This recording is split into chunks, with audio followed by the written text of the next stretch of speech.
right, good morning, good morning, good morning, good morning. October 13th. We are one game in to the ALCS. NLCS starts off tonight. Should be a fun little check-in on last night's game. My son is here. Hello. Anyway.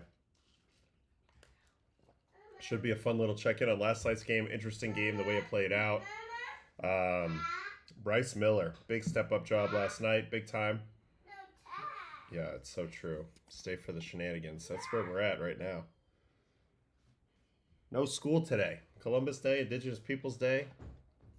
So, no school today. Got one out on a sleepover, so now we're down to two. The other one's watching who knows what. Salish. And then my son is obviously causing a ruckus. All right.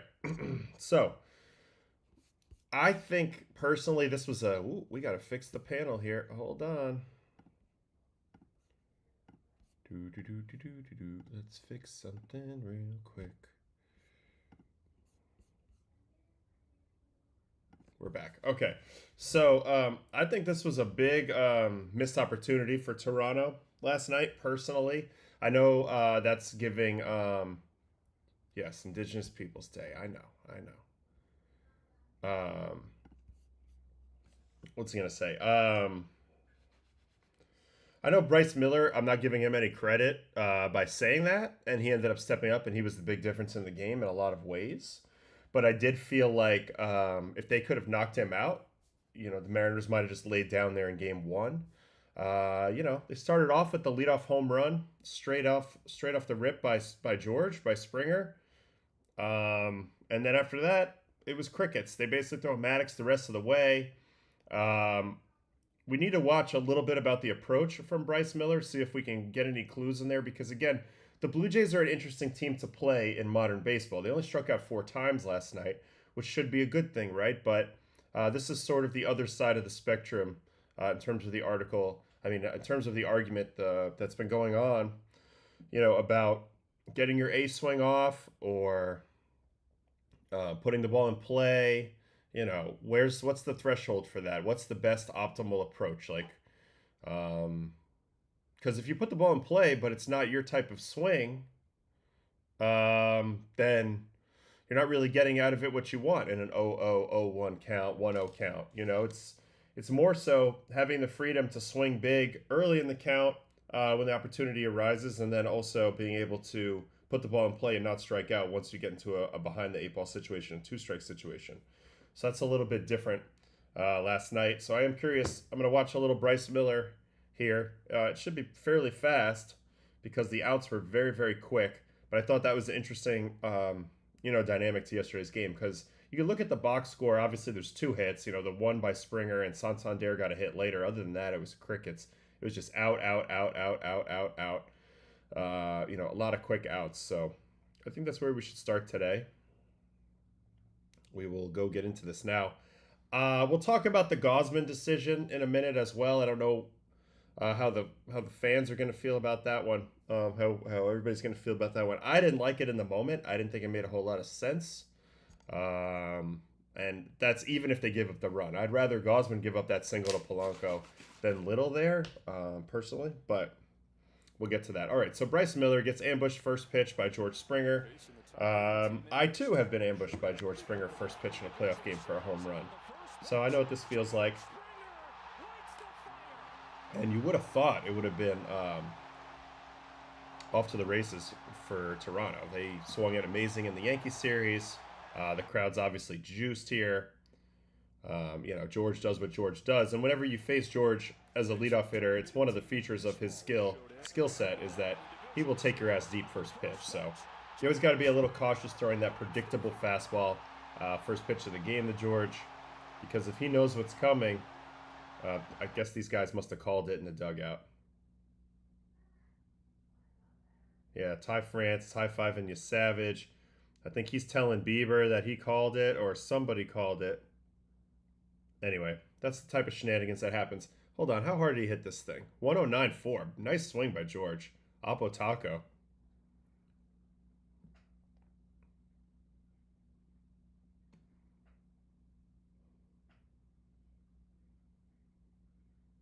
I mean, you can see also in his swing, something that's impressive. He really does almost like that Mike Piazza thing where on contact, he kind of braces backwards. Like, look at how his energy comes back. Like, he goes to go forward, but then it comes back. You see that? And he steps back into it.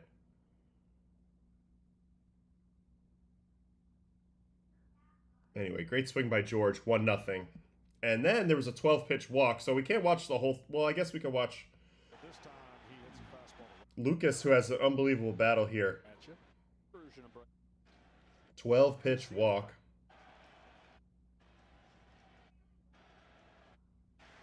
This is the 12th pitch. Even though that pitch might be a strike. You know, immediately the vibes felt very in favor of the Blue Jays after 2 batters. Then Cal comes out, talks to him. And after that, you know, you'll just see here on the right, when we look at the pitches per at-bat, it got really... he got really efficient after this. The Blue Jays decided to be extra aggressive. I mean, they're always pretty aggressive, but they decided to be extra aggressive, and this is how it can sometimes backfire. I'm pretty sure they probably end up swinging out a lot of pitchers' pitches early, but let's go ahead and watch it. So the first inning, Vlad's going to get out on a 1-1 heater. Let's see. Hard to fault Vlad for that swing. That's a really good swing. So I'm just trying to gain a little more context into these outs. Obviously, I know there's a lot of quick ones. There was even a walk here. And they made him work a ton in the first inning. Kirk flies out.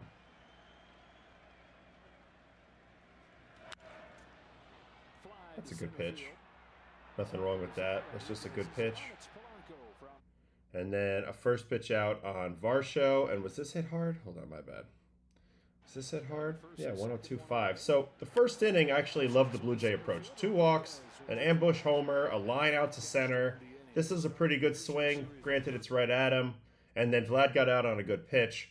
But after that, you're going to see some very fast innings. Second inning, looks like it's a 5-pitch inning. So let's watch it, because it's quick.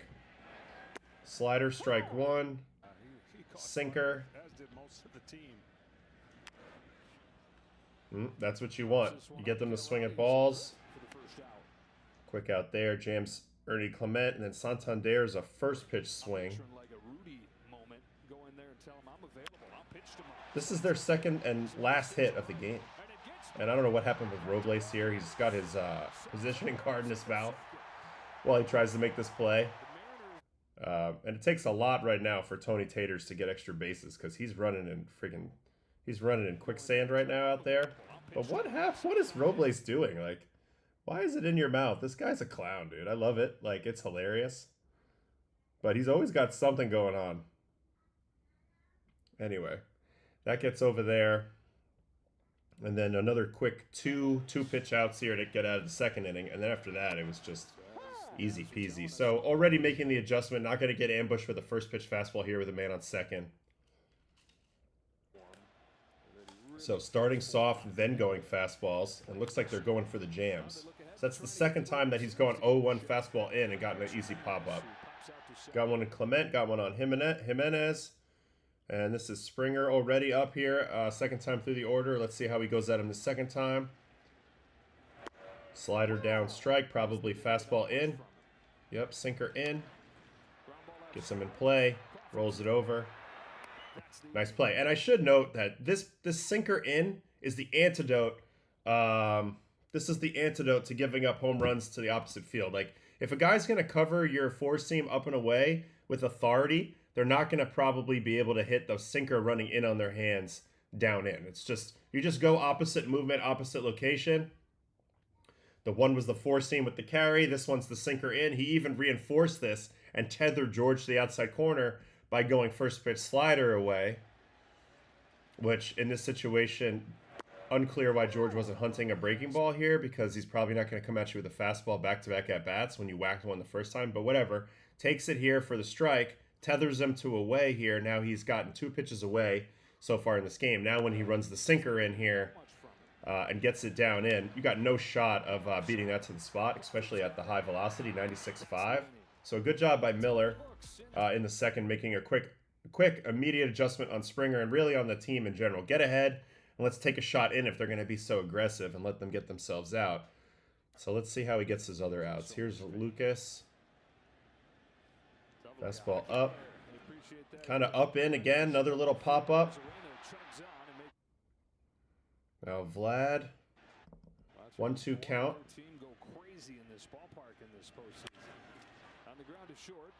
That was a pretty hittable pitch. That was a pretty hittable pitch.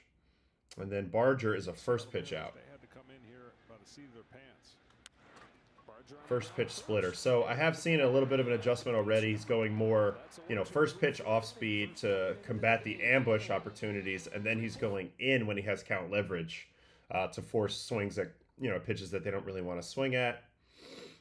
Been doing is phenomenal. So here's Kirk, 2-1. Four seam up. Now, another thing that Miller does very good job of is he has the two different fastball shapes. So let's see this whole at bat. He goes.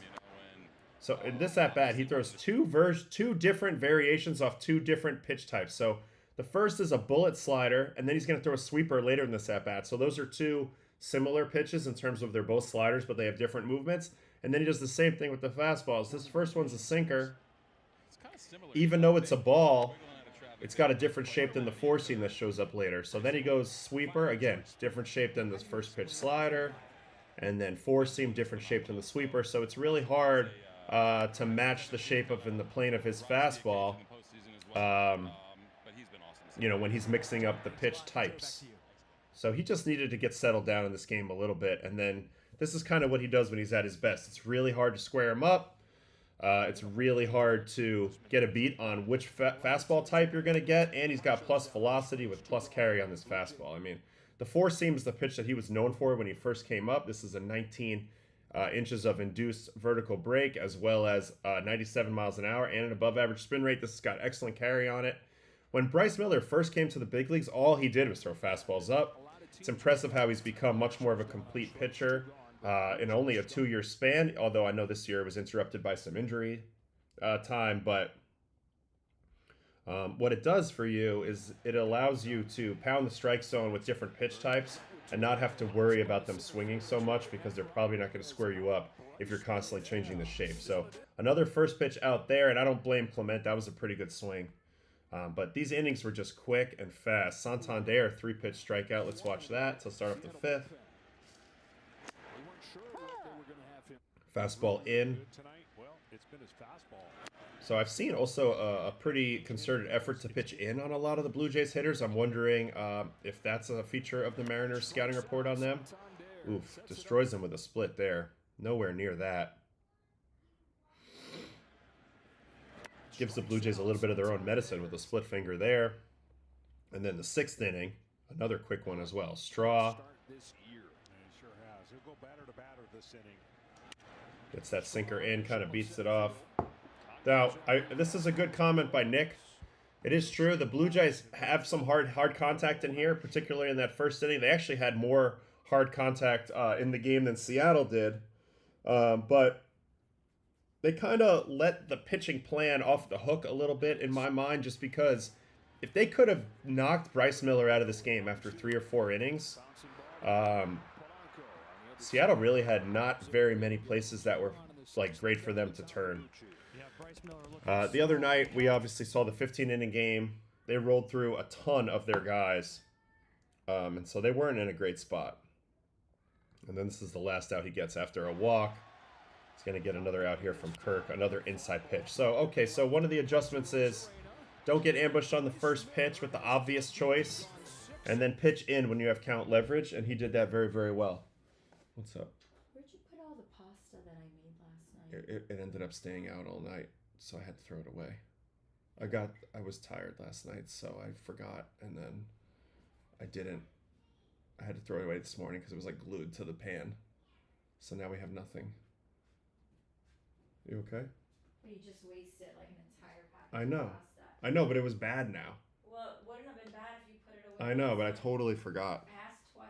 I know, I'm sorry. Now he's hungry. Now I have to make it again. Okay, I'm sorry. So anyway, this looks like a little bit of a plan here. and a nice adjustment. You know, Miller does get a lot of strikeouts in his career. He typically does go for strikeouts, but only 8 whiffs yesterday and 40 swings. And I feel like overall, just the idea of getting ahead and then pitching in seemed to do a really good job. And we'll see if some of the Mariners pitchers copy that strategy. They have Gilbert on the mound today. Wu will show up at some point. And a feature of all of these Mariners pitchers is they have both fastball types. They throw a good four seam, they throw good sinkers. And now, you know, with Cal back there, kind of getting a feel for the swings last night, I think they're going to stick with this approach a little bit off speed 0-0. Use the fastballs up in or down in, depending on the swing type. Get quick groundouts, get quick pop outs. Take advantage of the Blue Jays' aggression. So it's up for Toronto now to adjust back a little bit. Are they going to make good swing decisions? Or are they going to continue with this aggressive style and hope that they get some more batted ball luck? You know, this is the question, because now they're a little bit behind the 8 ball, having lost game 1. Do they stay with who they are, or do they make some changes? I guess that's always, you know, the question after a game like this, where your offense had been absolutely rolling versus the Yankees. And then this one, obviously, you know, it kind of falls flat a little bit after the first inning. So a little bit interesting, you know, the way it played out. And you know, also Bryce Miller, you know, we got to give him a little credit as well as just being an underrated pitcher that I feel like a lot of people just don't know about. He ends up only throwing 90 innings this year, but look at his season last year. 12-8 with a 2.94 and 180 innings and a .98 whip. This is like not a very typical number 4, number 5 starter. This is a big-time starter. This year he struggled a little bit with arm problems, and that's why his numbers look the way they are, but he's a good pitcher who's finally getting his health under him. And so this outing, although abnormal for this year statistically with the 5.68, not abnormal for him as a player. And you know, he's clicking at the right time, and that's what you need. You know, that's why you don't give up on guys who have immense talent and good ability just because they're struggling early in the year. You continue to get them working to get their stuff back, and they're getting back in top form, and then you deploy them when you need them, and hopefully they come through for you. And Bryce Miller certainly did that for the Mariners, and that's huge because now they can pitch Gilbert in game 2.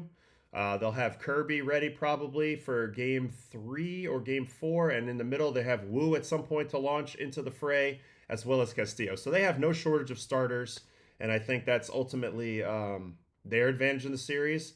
I also think that the Blue Jays can match it a little bit, but they're going to need to get big production out of their bullpen as well. So it's going to be interesting to see how these teams go about it.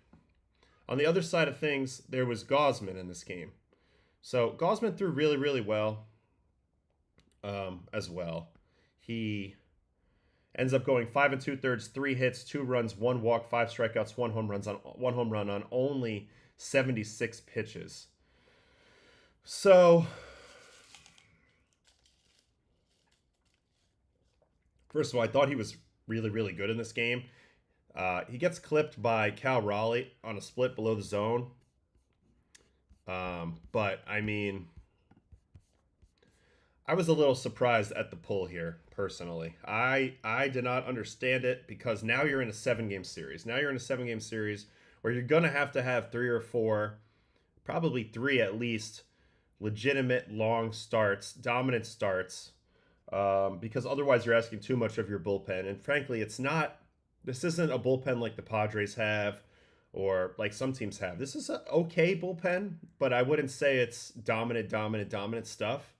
And the more that the Littles are out there and the Fluartes are out there and the Sir Anthony Dominguez's are out there and the Jeff Hoffmans are out there, the more chance they get to get exposed and eventually broken by the opponent. So for me, I would have tried to ride Gausman a little bit further.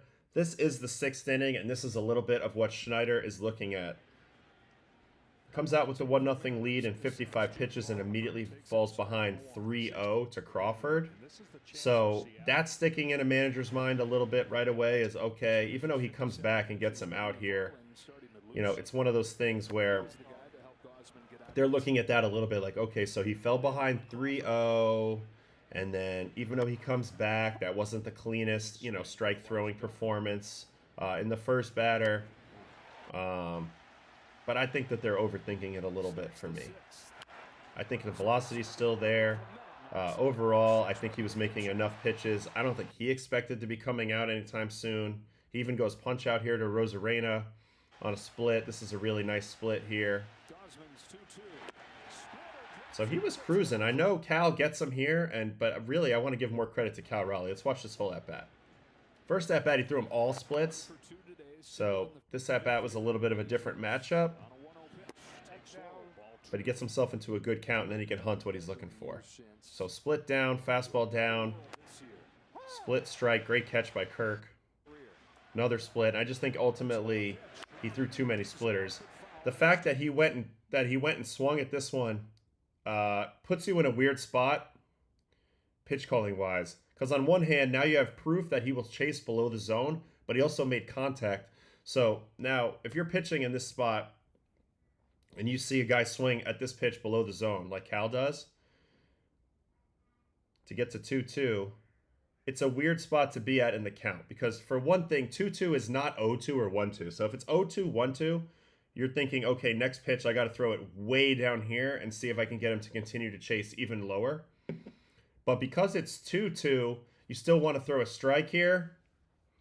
And the issue is, he's now shown that he's on the splitter. So if it were me here and I had to throw a strike, I might think about throwing another pitch. If I want to continue to get him chased, and that's what I think they wanted to do, was throw the splitter down here, then you really got to execute it because you know he's going down and diving for it. Ultimately, they don't quite get it as low as they want, and this guy hit 60 freaking homers this year, so he was all over it. Predictable pitch. Didn't get it to the same quality location as the previous pitch, and Cal knows what to do with that. 108 at 28, 420. It's just really good anticipation by Cal Raleigh. It's a one-pitch adjustment. It's getting the pitch in a more hittable area. 100% hunting the split based on how many he had seen before. And so that first one that he fouled off is down here, and then the one that he hammers, let's see exactly where that is in the zone. Yeah, it's more in the zone. So again, you want to work from hittable to less hittable. This time they worked from unhittable to more hittable, and they paid the price. And I think Schneider and the Blue Jays guys, Walker, etc., the people who are making these choices, they see this home run, they see the 3-0 count, and then he follows up this home run with a walk to Julio, and they just decide it was time to make the move. I didn't read it that way. I thought these were competitive pitches for the most part. You know, he's trying to go up, bust Julio up and in here. You know, this split, it's a tiny bit off, but I don't think it was a big deal. Sometimes after a home run, it does kind of get you out of sorts just for a second, but for my money, he could have faced Polanco. Also, Little, if you watch Little, like, it's not just the hit. He also came out kind of wild in this game. And he ends up getting him a second base on a wild pitch. I mean, almost clips him in the leg there. I mean, that's a weird pitch to even get a swing at. But watch some of these curves. I mean, that's like unblockable. And Kirk's an unbelievable blocker, but that pitch is so far in. That gets him into scoring position. And then look at this one. No idea how he caught that. And, you know, I mean, look where this ball bounces. Holy cow. It is rare you see a ball almost make it into the grass, bounce on the grass. You almost see it bounce on the grass. My whole point with this is just, I get it if you're bringing in just like a lethal strikeout guy and you want to just like say, you know what, this guy's just better than Gausman. But I don't personally believe that Little's a better pitcher than Gausman. So I don't understand the slight edge in matchup here. When you really need your starter to go a little deeper in this game, and you have to accentuate your advantage. And I also thought Kevin was pitching well, so that's my personal opinion. And after that, they were chasing the rest of the way, and then Seattle was able to, since they did get the 6 innings out of Miller, they were able to go to the guys they wanted to: Spire, Brash, and Munoz, who are their guys right now. You know, Brash and Munoz in particular are going to be really tough for the Jays to come back on. So there was only this one little window of opportunity. With Spire, he ends up getting the right matchups anyway. He gets a lefty in Varsho. He gets Clement, who makes a one-pitch out. And then he turns somebody around and switch hitter. Santander to the right side. So, you know, this is probably one of their more vulnerable relievers, I would say. And he pitched a crap load in the previous series. Interesting, you know, you don't see Bizardo because Bizardo pitched a stupid amount of innings in that first series. But they don't come through against him, and then they're up against it because you got Brash and Munoz. Nice play there by Rosarena. Really good. That was risky, too. Trying to catch this ball. I know it's Santander running, so he's only going to second if you miss it. But if you do miss this, you got a man in scoring position for sure. So that was a little risky. But sometimes no risk, no reward. So good play there overall. And then what was the other run that they scored? Yeah, it was Sir Anthony Dominguez. Walk, strikeout, walk, and then Polanco again with the single on the fastball. So got to watch out for Polanco a little bit. He's been a big piece for the Mariners lately in big spots. Obviously, got the walk-off hit the other night off Canley to end the series. Hit the 2 home runs off Skubal. Gets 2 RBI hits in this one. So he's kind of just hanging out in the underbelly of this lineup a little bit, just doing work, hitting right behind Julio Rodriguez. Rosarena, Raleigh, Rodriguez, and you know Naylor and Suarez, but Polanco's in there doing his switch hitting thing, kind of balancing the lineup out, putting the ball in play, and he's swinging it really well right now. So Jorge Polanco's somebody that now the opponents are going to have to watch out for. So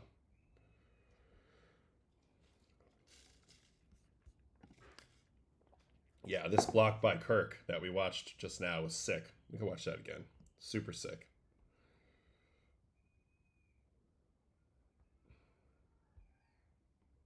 I think it's the 4th pitch. I don't know how he does this. Because he doesn't block the one that was a little more blockable. This one's like impossible.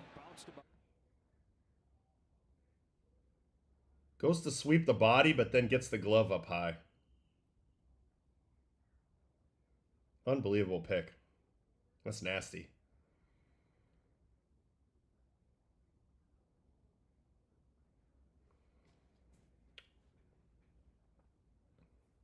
Anyway, all right, so that's the game. Game 1. Mariners come into Toronto. The game doesn't go the way that a lot of people expected, myself included. Toronto's bats are quiet for most of the night. As you can see here, though, Toronto with the 47.8% hard hit rate. Better than Seattle's, but they only get 2 hits out of it. Seattle gets 7 hits. You know, I don't think this changes my mind on the series at all. I think these teams are still the same. I think today does become a huge win. But part of the reason why I wanted to see Gosman go a little deeper is because, let's be honest, I don't think they're going to let you Savage, you know, pitch 7 or 8 innings. Now, maybe they do. Maybe they surprise me. But, you know, they took him out of the game with a no-hitter in the 5th inning or the 6th inning against the Yankees, where they didn't touch him in that game. Now, I know they had the lead in the series, so today's a little different, and things are always changing. But I don't think their plan is to let Trey Savage carry them the whole way in terms of innings this postseason. So I would have liked to see a little more out of Springer, and we'll see how this all matters down the road as we get deeper into the series and there's more and more attrition. Ultimately, this is like kind of a new feature of the playoffs now. It's always been a war of attrition, but it's more than ever now if you're going through 4 rounds. You saw how the first 2 rounds were managed extremely winter ballish, right? Like the first sign of trouble, new pitcher in the game. We saw a game with 9 pitchers used by a team. So the pitching changes and the usage of the bullpen, you know, is super cranked up. It's just now you're not in a 5-game series anymore. You're in a 7-game series. So whatever you do early in the series will come to roost late in the series if you're still in it. So again, I can't totally blast anybody because it's just one game. And it is what it is. We'll see how Toronto comes out today. We'll see how their bats swing it versus Gilbert, who's on 3 days rest back-to-back, pitching outing since he was on 3 days rest when he pitched in relief the other day. So we'll see how they come out against them, and we'll see how Trey looks. Savage, obviously, he's been a revelation so far. But, you know, we'll have to see how he looks tonight. What do we got here in the comments? When a pitcher faces their former team, who has the bigger advantage? This is something that a lot of pitchers would like worry about, like, oh, they're gonna know what I do, they're on to me, but you can't give the opponent too much credit. Even if they know what you're gonna do, sometimes that plays into their psyche a little bit, trying to guess along with you. And I think anytime you have a hitter guessing up there, it's good for the pitcher. So I guess it just depends. It's just another layer of preparation because you've played with a guy or you've watched him play a lot, but it doesn't mean that the success will necessarily follow. You have to kind of see. And then here's a good question about Cal. Do I think Cal being catcher helped him there? He knows the psychology of pitch calling in the spot. I just think all catchers guess. I think you can't help but guess. If you're a catcher, you're used to calling pitches. So you think to yourself, what would I call if I were back here? I would call this, I would call that. And in this, we can go back and watch their first 2 at-bats. I think this is worthwhile to watch because how are you going to pitch Cal Raleigh if you are the Blue Jays, right? Like, what's the game plan for Cal Raleigh? Gosman, first at-bat, they go fastball, and he's all over it for a hit. And he's a really good fastball hitter.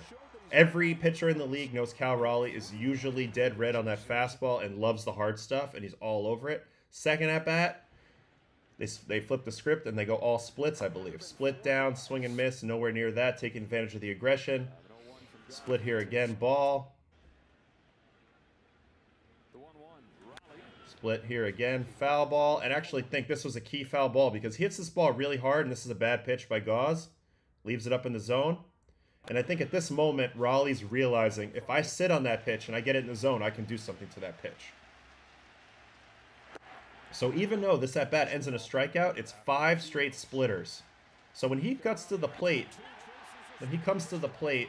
for his third at-bat versus Kevin, which is this one, just think about what's happened so far in this game. He got a first pitch fastball, and he lasered it into right for a hit.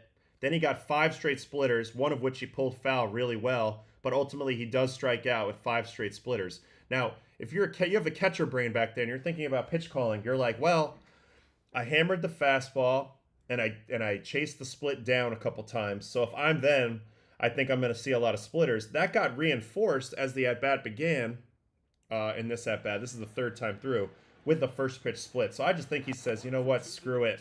I'm sitting on a split. I know I can handle it if I get it up in the zone. Like, this is a fastball down. He doesn't even think about swinging at it. Obviously, it's a little low. But I think he just remained vigilant. I'm going to get a split. I'm going to get a split. I'm going to hit a split. And that's a good approach. Even this one, it's a ball. But he knows behind the count, they're not going to risk coming at me with a fastball the way I swung at it that first time. So he stays committed on the split. And that's why he swings at this one, even though it's down. And that's where the really tough pitch choice came in that we just talked about. At this point, if you're pitching and you're catching, you have to decide, is he fully on the splitter? Can he handle a splitter? If I execute down, does it matter? Or do I change it up and go back to the fastball? They ultimately said, you know what? I like the fact that he chased that splitter. We'll try another one, except this one was hittable, and Cal certainly was looking for it. So all of this came in. There was a lot of cat and mouse here, but I do give a ton of credit to Cal Raleigh for kind of thinking through the situation, having an excellent anticipation, and then executing, getting a pitch he can hammer and hammering it. So I'm a big-time believer in that catchers always guess, and when you're taking that into account, facing a good hitting catcher, sometimes you have to throw the pitch that they're not looking for because they tend to sit on things. That's how I would always approach like really good catching hitters like Buster Posey or Yadier Molina. Those guys couldn't help but guess at the plate, and so I had to use that to my advantage at some point.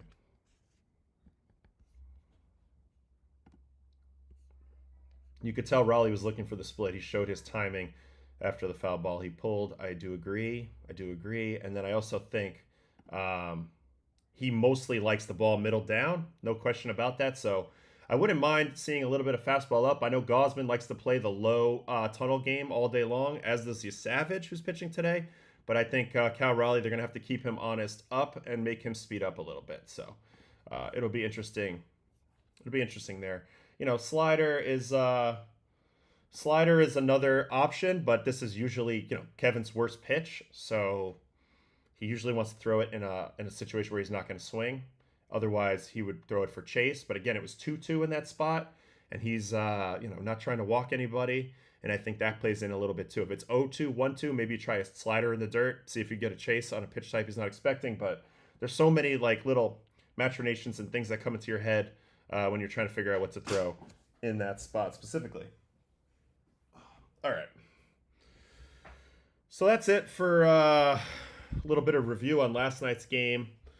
And then we'll go ahead and we'll look into these games tonight.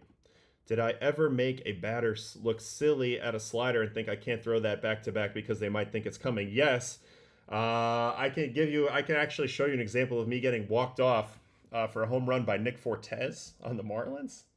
This would have been 2020, probably 2. Let's see here. And I'll show you why sometimes it's hard to read things, or you wonder sometimes how realistic some of the takes are. But I'll give you an example right here.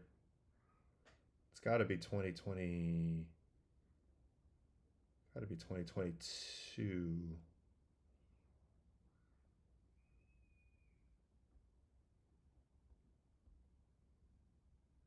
No, not this game.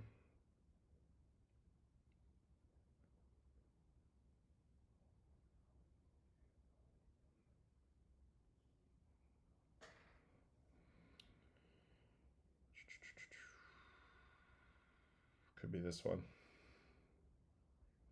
Yeah, okay. So watch this at bat with Nick Fortes and me real quick. First pitch, look what he does on the slider. You see this take?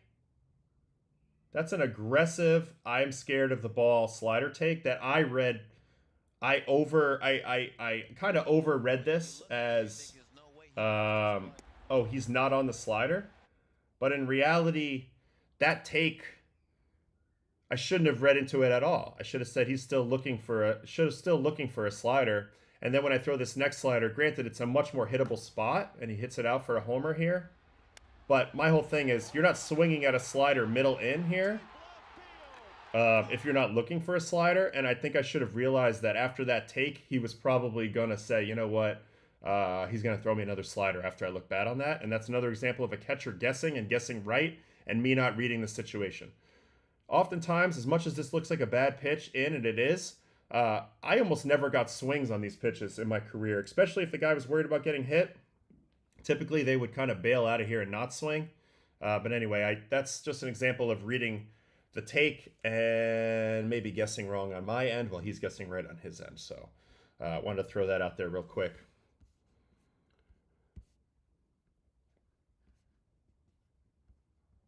All right, let's get started on the game notes from today. Research packet. Shout out Nate Purrington, Mark Adelberg, and everybody over on the MLB Network side. Stats to know: on Sunday, the Blue Jays became the 4th team in postseason history whose lone run of the game was a leadoff homer, joining the 2018 Dodgers World Series Game 5 loss, 2012 A's Game 1 loss, and 1954 Indians Game 2 loss.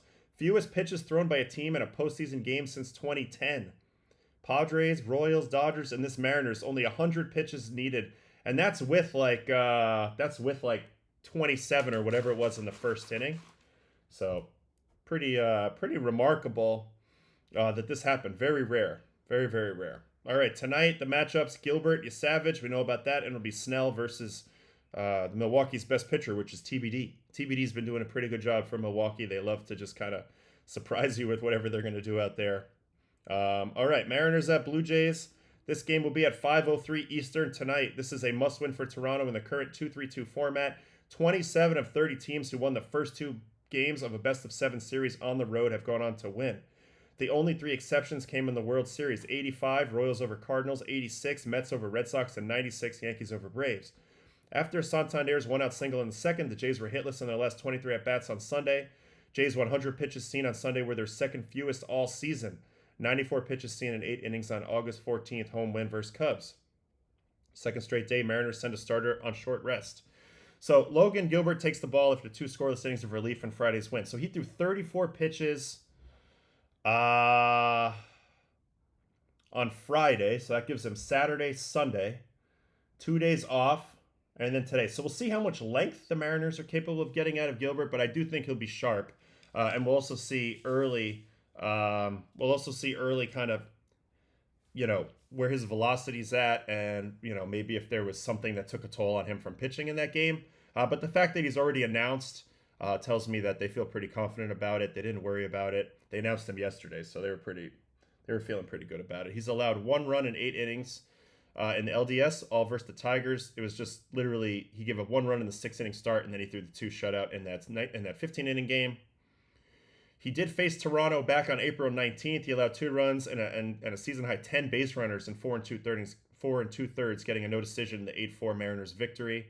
So it's interesting. 0-2, 5.24, 8 homers allowed in 6 career starts versus Toronto. So this has not been a very good matchup for Logan historically, but I do feel like it's kind of ancient history at this point. I wouldn't put too much stock in it.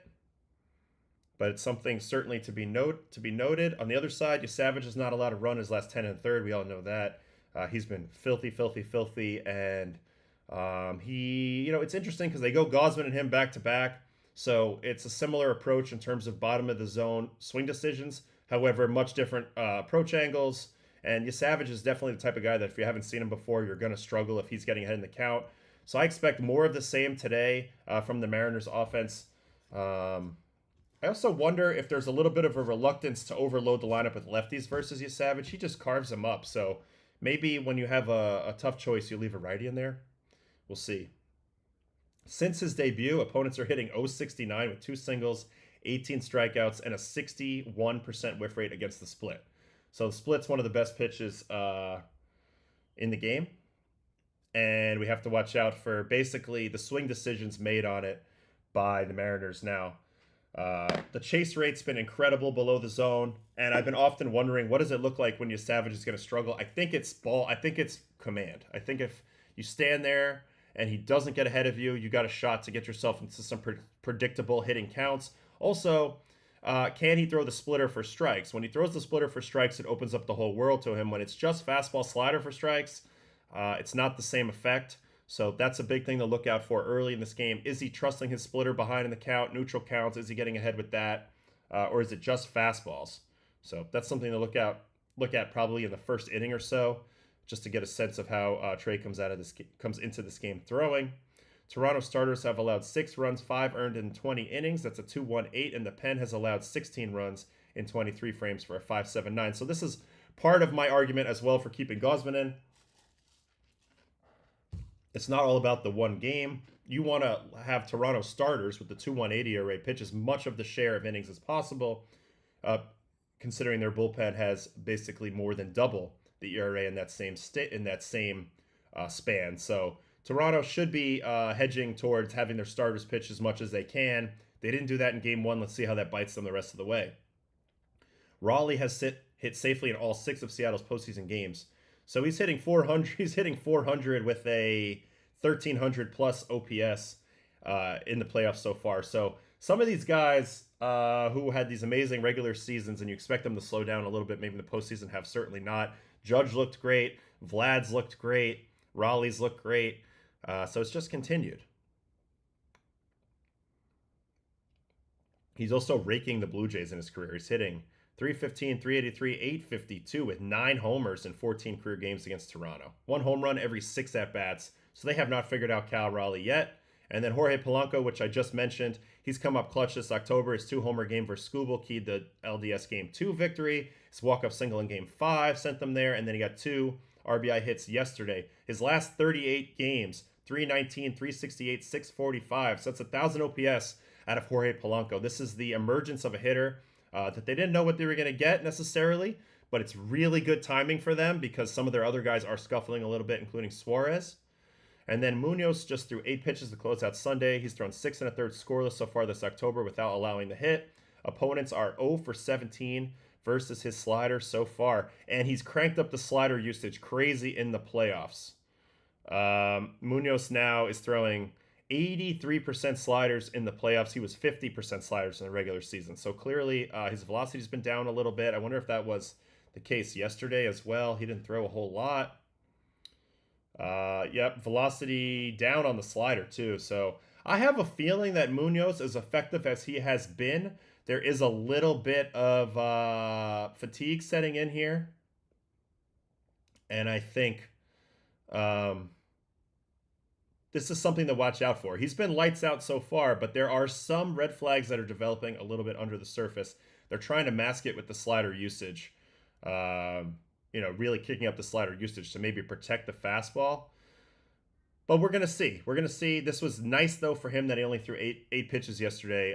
That was clutch. And actually, if I'm Toronto, I would definitely, if I get the opportunity to see some pitches off Munoz and Brash, I would make those guys throw a little bit because those are the two guys that Seattle really wants to use. And ultimately, I would try to put as much workload onto them as I can, even when you're in a losing effort. They didn't do that yesterday. That was a little bit of a missed opportunity. But I still think there's something that bears watching here with Munoz moving forward, despite the fact that he's been pretty good results-wise. I do worry about him a touch. I do. All right. Also, Nathan Lucas was forced to leave Sunday's game with a knee contusion. CT scan was negative. He's considered day-to-day. Miles Straw replaced him. Schneider could also be a candidate to replace him as well. So that's two righties replacing a left-handed bat. I don't mind it versus Savage. Oh, no. That's the other team. I don't mind it overall, but Lucas is a much better hitter than a Miles Straw. Schneider is more of a specialty hitter versus lefties, but it's just a little bit of a roster update. What else do we have on this series? We have some interesting stuff. I think this is the first time in club history the Blue Jays will play on Canadian Thanksgiving, which is today. Today's Canadian Thanksgiving. So big time. Oh, this is the third time. The other two times was October 12th, 2015. Blue Jays down the Rangers 8-4 in Arlington to decide a fifth game. And October 12th, 92. Oakland's Dave Stewart outpitched Toronto's David Cohn in the Coliseum for a 6-2 victory, sending the season back to Canada. The Blue Jays would clinch their first pennant in history 2 days later. Okay, it doesn't really matter. And then here's some stuff on Savage. Now, look, I've broken this guy down as much as I could possibly do, but let's see what they have here so we can get a little more insight. So he was picked 20th overall out of ECU 15 months ago. Went through all the levels. We knew that. Highest K percentage in minors. He narrowly edged out Jonah Tong. These are the two guys that have been compared a lot. We broke down on my channel with Trevor May last week why we don't think that they're very similar necessarily because of the approach angles, but both of these guys shoved. 40% strikeout rate in the minors this year, plus MLB combined, and then Jonah Tong 38%. So that's literally the whiffiest pitcher in pro baseball this year. 2025 MLB minors / MLB ranks. Opponent average 162 on the year, 524 OPS, and 40% K percentage.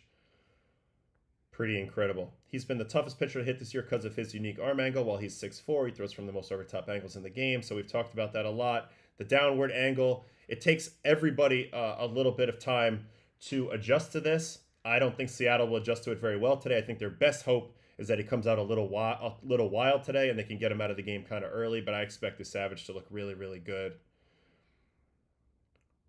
Here is the release point difference from Gausman and Savage. So even though they're both fastball split pitchers, you can see Gausman is a lot lower than Trey. So the approach angles and the way the ball comes in, not the same. So just because the pitch types are the same, the feeling to the hitter is not the same, and that needs to be respected big time in this matchup.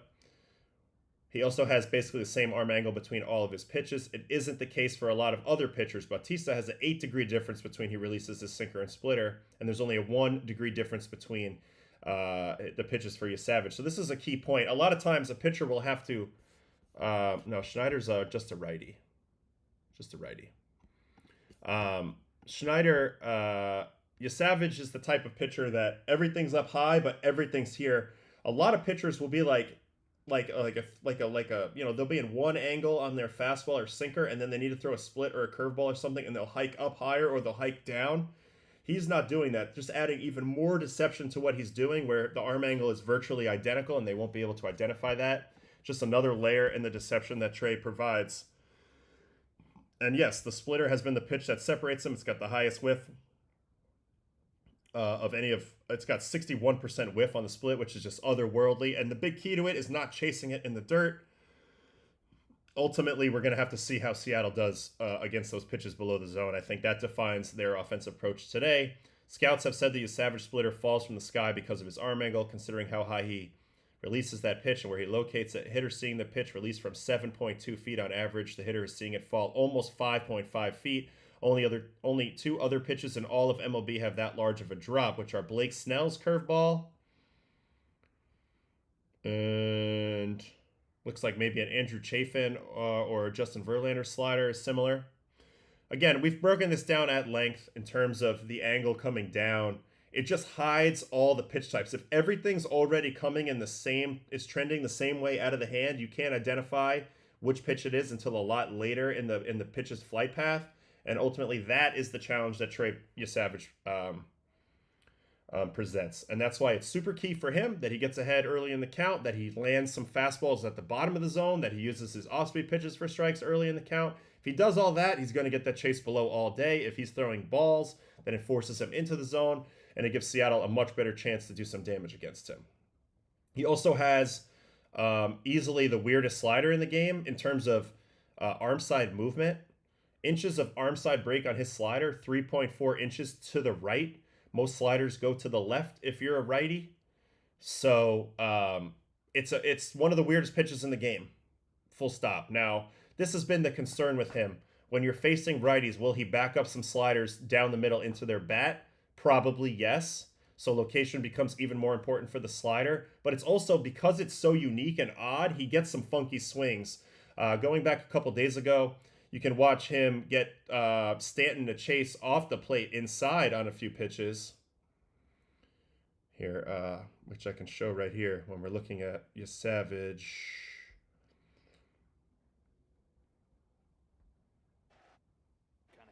Look at this slider, for example. No, not this one. There's one to judge.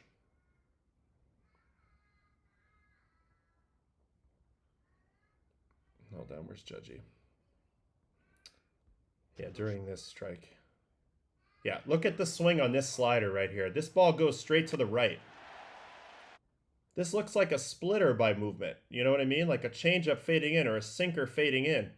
It's got that 4.3 inches of vert, but 6.2 inches of horizontal break. So it's just a pitch you never see before. I know that the model probably doesn't know what to make of it. And again, if he starts a pitch on the outer third and it kind of ends up middle with the slider, expect big time damage. But just the fact that it's weird, you get a guy like Aaron Judge to chase 2-1 off the plate in on a slider, very odd. So to me, it's sort of like, it's an ungradable pitch. It's incomplete in terms of my opinion on it because I have to watch it more and see how hitters actually react to it. I kind of like the fact that it's unusual and unique, though. So I'll say that.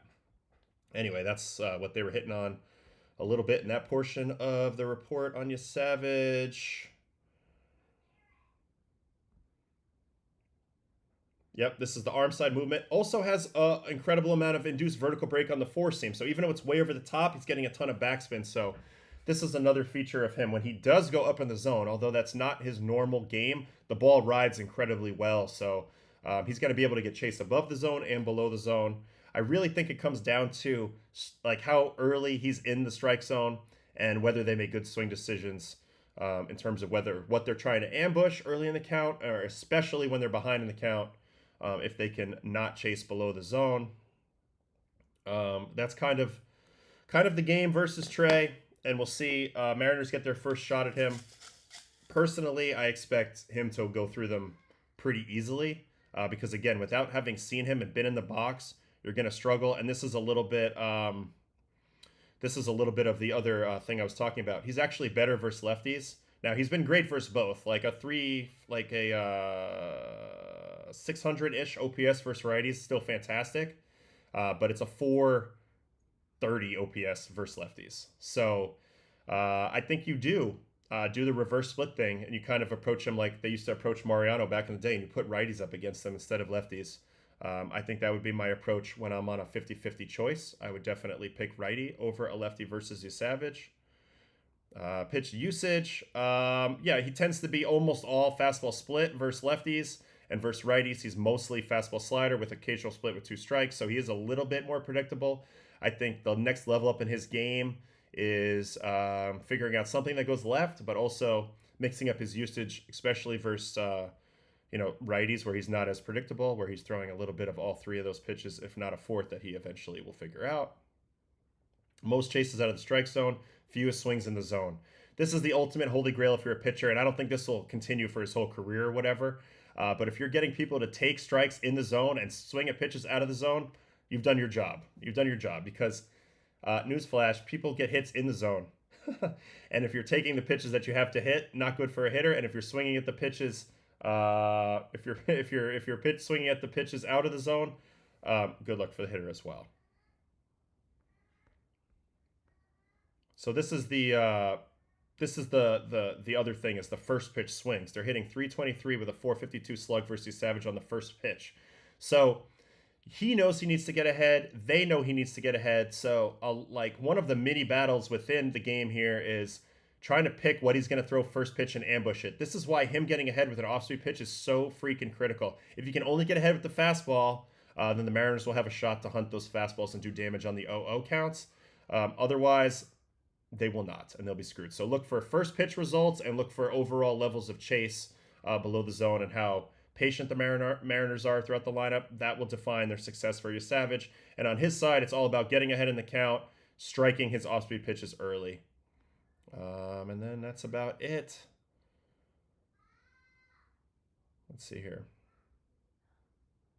Mariners lineup for Scooble. So this is their typical lineup versus a lefty. Arozarena, Raleigh, Rodriguez, Polanco, Suarez, Naylor, Garver, Robles.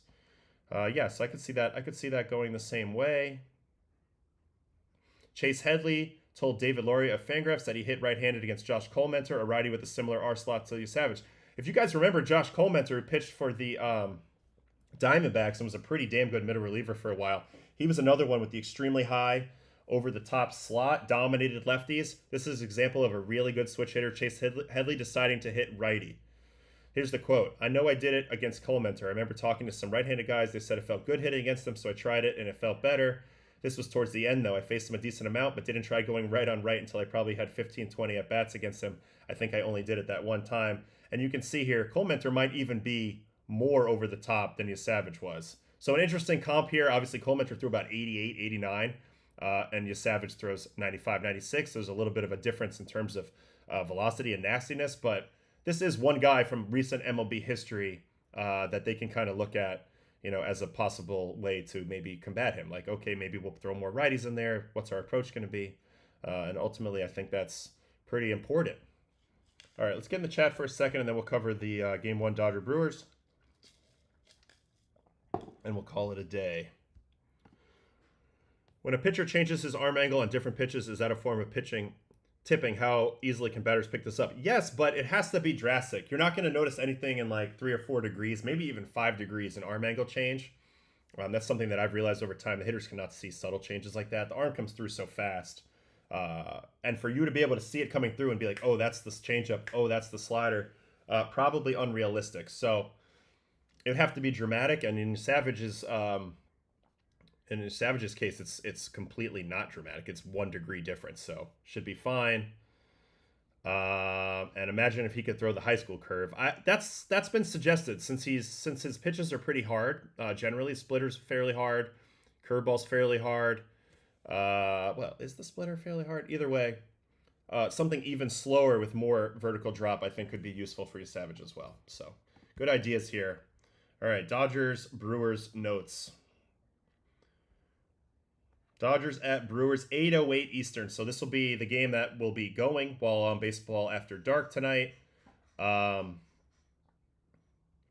it's a good one. It's a great one. These two teams have barreling towards each other for a long time. The polar opposites, the Goliaths of the game, the Dodgers, and then more of the scrappy underdog team, the Brewers. But the Brewers have the best record in baseball, so they're not going to be sneaking up on anybody. It's just that their style and the way they've put their team together is a little bit different than the Dodgers, obviously. Billy, we are going to restock that in a couple days. So, not yet, Billy, but we're working on it. Cole Mentor threw a cutter with an 18 vert. Exactly. When like the weird arm angle produces weird shapes, Cole Mentor's a good example of somebody who did that. And can hitters see it in the spin of a ball when coming so fast? So anything over like 2,500, 2,600 RPM is a lot more blurry. So I think once it gets above that in terms of spin rate, no.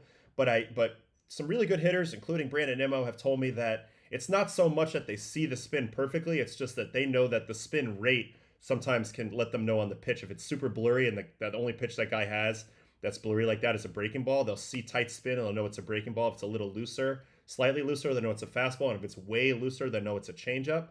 So you kind of can, kind of can't, but it's more like you get enough experience in the box. You see enough pitches. You watch the ball spin enough times. You start to get some clues in there, but it's more of a like a natural reaction thing that builds up inside of you rather than actually seeing the seams and having enough time to say, oh, they're oriented this way. That must be a sinker. I mean, you don't have time when the ball's coming in that fast.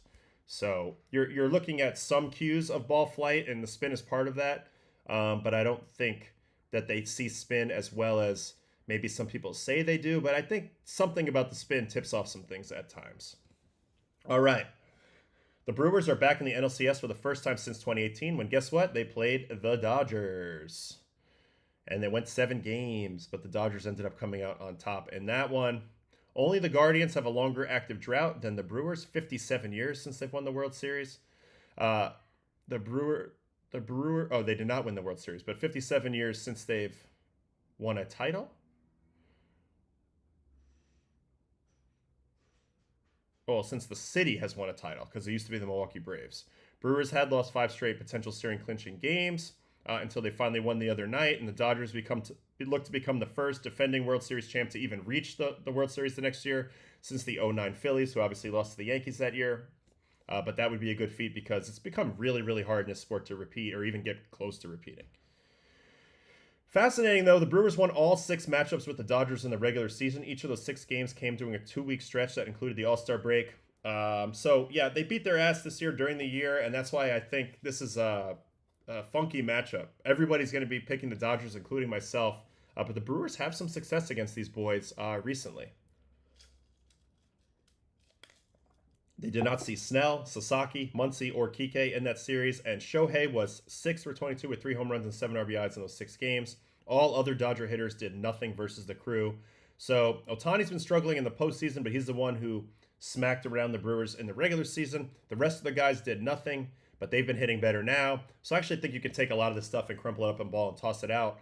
But the way that the Brewers approach it with constant mixing and matching from a pitching standpoint, I do think can be effective potentially versus the Dodgers, and we're just going to have to watch it play out. Blake Snell on the other side, he gave up 1 hit over 6 scoreless in Game 2 versus Philly. He's in a great spot on the mound right now. I feel really good about the way he's throwing it. I do think the Brewers are one of the annoying teams that can foul off a lot of his pitches, make him throw strikes, and potentially kind of mess with him a little bit. But overall, I'm expecting big things out of Snell. Last 5 starts, 4-0, 0.84 ERA, 131 opponent average. This is his 5th straight postseason start that he's looking to win. He is 6-3, 2.92 in his career, 14 career postseason starts. So there was this narrative at one point where people were like, oh, Blake Snell's not a big-time pitcher in the postseason. It's just not true. He's been outstanding. Sub-3 ERA and 14 career starts.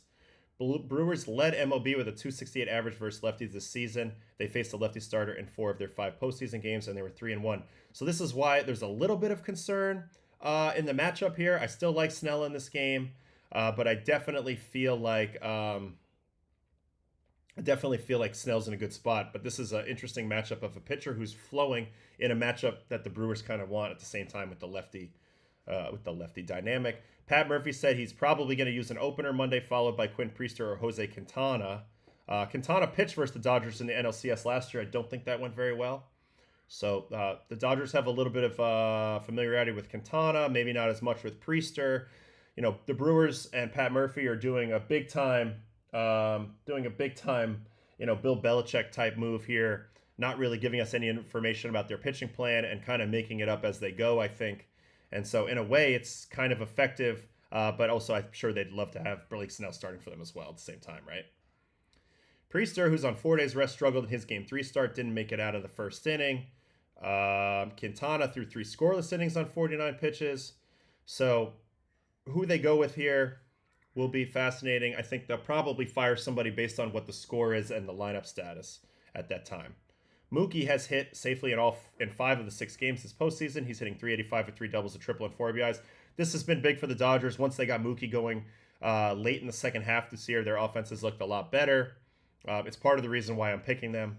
I think that their lineup all of a sudden is a lot deeper than it looked for a lot of the year. And they even picked up without Ohtani doing anything. I expect him to snap out of that as well. Mizorowski, who was an absolute weapon in that Cubs series, he's unlikely to pitch today. He threw 54 pitches on Saturday. Chad Patrick, 25. Abner Uribe, 22. Also saw heavy usage. I could see Uribe still pitching if they're winning in the 9th today, but I don't think you'll see necessarily Mizorowski or Patrick. They'll kind of cycle through their guys who are available. But Mizorowski is the secret weapon. He did pitch against the Dodgers, and it went pretty well. It was kind of a mixed bag, but it went pretty well early in the year. So it'll be fascinating to see him match up against them again in this series, which is inevitable. He'll probably throw a minimum of 6, 7, 8 innings in this series, kind of smack in the middle of a game. So it'll be interesting to see how he fares.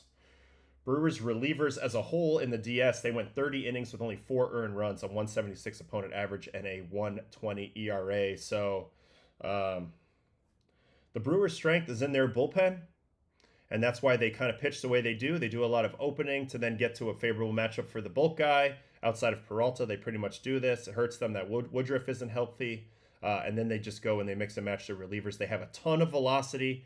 You know, for being a kind of a smaller market, you would think that they'd be hurting maybe in the premium talent pool, but the reality is there's just so many hard throwers out there, and the Brewers have a lot of them. Ashby throws cheese, McGill throws cheese, Patrick throws cheese, Uribe throws gas, Mizorowski throws the most gas. They have a lot of velocity, and that will be interesting to see how the Dodgers react to the velocity. Is that alone enough to beat them, or are they going to have to, be a little more crafty on the mound? We will see. All right, what else we got here? This is still your Savage talk. Now, I mentioned Snell has not faced them this year. That's another bit of a dynamic. And right here, Mark Metcham is looking at Snell's overlooked postseason career.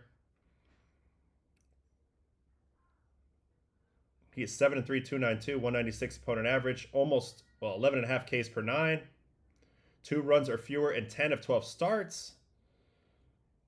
He has 4 career postseason outings with 9 strikeouts and 2 or fewer hits allowed, which is the most in history. That's very typical Snell. Really hard to hit.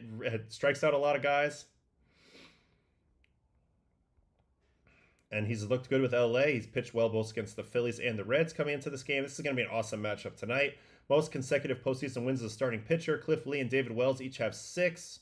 Snell has 4. He's looking to join Charlie Morton, Josh Beckett, Livan Hernandez, and Orlando Hernandez as the other 2 to get to 5. And then there's some talk about stolen bases, which we've seen now. Sometimes teams are being very aggressive. Bunting has come into play a lot in this series. Also stealing, key steals. Josh Naylor with a key steal in that game versus Detroit set up a run. There was some key steals in the Yankees-Blue Jays series, so the Blue Jays are certainly on it as well. So both of these teams are going to be opportunistic on the base paths as well, looking for any little extra win at that time. All right, and then a quick little, we've been talking about Andrew Vaughn a little bit. Let's do a quick little recap on here because it's on here. He was a number 3 overall pick. He was actually optioned to AAA in May this year. He was off to the worst start of his career. And then now he's telling Bob Nightingale in the same year, the feeling is incredible. It's the greatest feeling I've ever had in baseball. So a guy who literally was struggling so much on one of the league's worst teams gets sent to AAA. Now he's been a postseason hero for the Brewers. We've gone over this before, but he was hitting 189 with 43 strikeouts and a 47 OPS plus in the 48 games with the White Sox. Since then, from July 7th to the end of the season, 308, 9 homers, 46 RBIs. And in the postseason, he's got 2 home runs, 4 RBIs, hitting 286 with 1,000 OPS, 1,100 OPS. So he's been outstanding. Something about being there, the change of scenery has really clicked for him. And this is the big-time draft class that he was a part of. Adley was the number 1 pick. Bobby Witt was the number 2 pick. He was the number 3 pick. Riley Green went 5th. C.J. Abrams 6th. Lodolo 7th. Josh Jung 8th. Shea Langoliers, 9th. Bryson Stott, Corbin Carroll, Quinn Priester, George Kirby, and Anthony Volpe, and Michael Bush all in that first round. That's a hell of a first round. But he was number 3 overall. He was considered to be the most polished hitter in this draft. Rushman was more of the all-around player, being a catcher, and Bobby Witt was obviously the high schooler with the huge upside. But the White Sox initially drafted Andrew Vaughn because he can mash, and now we're seeing that play out. It must be painful for the White Sox, though. It's happening in a different jersey. And they have a whole bunch of stuff about rookies, because obviously Savage is the guy, looking to join this list even further by even more dominant rookie outings. What's number 1 on this list? Interesting. Madison Bumgarner, 2010 World Series. Very first World Series start, he went 8 shutout to beat the Rangers 4-0. So Mad Bum is kind of like the postseason GOAT in a lot of ways. But Savage is looking to move up the list. Waka, Levon, Boddicker, and Schlittler are the only ones ahead of him. Savage had the stupid, unbelievable outing, but as you get deeper into the postseason, they tend to mean more and have more significance. So let's see if he can go ahead and do that in the CS, or if they make it to the World Series. All right, let me get in the chat here for a second, and then that's going to be it for the day. That was really it. We just had to preview these games a little bit. Check it out last night. Should be 2 good games of baseball. Adam, I was doing a little looking through Baseball Reference. DeGrom won the Cy Young going away, while Scherzer led the league in innings, strikeouts, and wins. He had 300 Ks, by the way. Yeah, I remember this battle. This was a good battle. What year was this?